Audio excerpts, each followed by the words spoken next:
Aujourd'hui, pour ce point de langue en conjugaison, voici une première leçon sur le participe passé. Tout d'abord, nous allons étudier comment reconnaître un participe passé.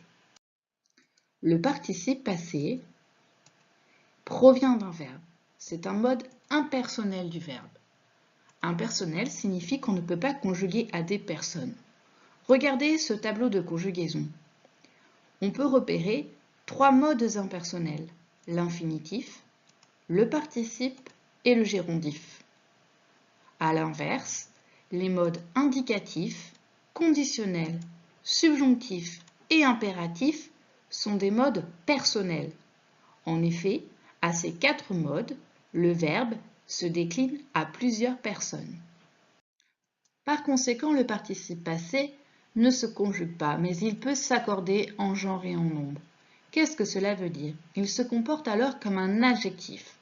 En effet, l'adjectif a 4 formes, au masculin singulier et pluriel, mais aussi au féminin singulier et pluriel. Il est petit, ils sont petits. Elle est petite, elles sont petites. Il en va de même pour le participe passé. Prenons le participe cassé. Il est cassé, ils sont cassés au masculin singulier et au masculin pluriel. Elle est cassée, elles sont cassées au féminin singulier et au féminin pluriel. Casser est bien un participe passé car il vient du verbe casser, ce qui n'est pas le cas de petit qui ne vient pas d'un verbe. Le participe passé et l'adjectif s'accordent en genre et en nombre. Le participe passé peut donc avoir une terminaison en E pour la forme du féminin singulier, en S pour le masculin pluriel et en ES pour le féminin pluriel. D'autre part, le participe passé n'a pas toujours la même terminaison au masculin singulier. Cela dépend du groupe auquel le verbe dont il est issu appartient. Il peut se terminer par S, I, T, U ou E. Voyons cela de plus près. Les verbes du premier groupe en ER, vous le savez, comme marcher, crier ou tomber, auront un participe passé en E, marcher, crier, tomber. Au deuxième groupe, finir, pâlir, réussir, saisir par exemple, auront un participe passé en I, fini, pâli, réussi, saisi. Au troisième groupe, certains verbes en ir, dormir, partir, ont également un participe en I, tandis que d'autres verbes, comme venir, tenir, recevoir, paraître et leurs dérivés, revenir, appartenir, recevoir, apparaître, auront un participe passé en U. Il existe enfin un certain nombre de verbes du troisième groupe, comme prendre, émettre, faire, peindre, mourir, etc., qui auront un participe passé en S ou en T, pris, émis, fait, peint, mort. Cette lettre muette s'entend au féminin. Prise, émise, faite, peinte, morte. Il ne faut donc pas l'oublier au masculin, comme l'adjectif petit qui porte un T au masculin, qu'on entend à la forme du féminin petite.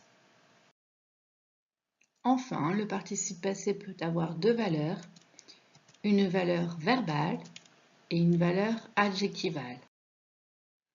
Lorsqu'il a une valeur verbale, le participe passé appartient au verbe. Il sert alors à conjuguer un verbe au temps composé. Dans ce cas, il est toujours accompagné d'un auxiliaire. Il a partagé ses projets avec moi. Le verbe partager est conjugué au passé composé et se compose donc d'un auxiliaire, l'auxiliaire avoir, suivi du participe passé partager. Nous avions fait notre travail, puis nous étions allés au cinéma. Cette phrase au plus que parfait, composée de 2 verbes, le verbe faire, qu'on retrouve dans avions fait, auxiliaire avoir plus participe passé fait, puis le verbe aller, dans étions allés, on retrouve l'auxiliaire être suivi du participe passé aller. Ces adultes auront couvé leurs enfants bien plus qu'ils ne l'auraient cru. Le verbe couver est conjugué au futur antérieur. On a donc l'auxiliaire avoir suivi du participe passé couver. Et le verbe croire, conjugué au conditionnel passé, se compose de l'auxiliaire aurait et du participe passé cru. Dans ces cas, le participe passé est donc toujours accompagné de l'auxiliaire être ou avoir. Lorsqu'il a une valeur adjectivale, le participe passé joue le rôle d'un adjectif qualificatif. Il n'est plus accompagné d'un auxiliaire et il complète un nom ou un pronom. Elle porte un jean troué. Ici, le participe passé troué, il vient du verbe trouer ER, complète le mot jean.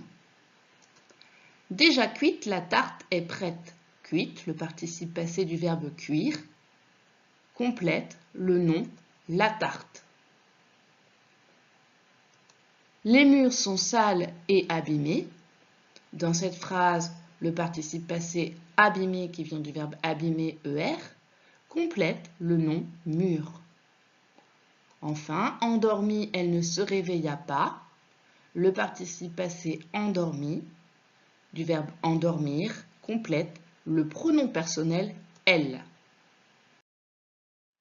Il est temps maintenant de faire le bilan sur les caractéristiques du participe passé.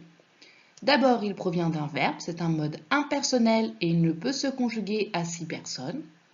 Ensuite, il peut s'accorder en genre et en nombre.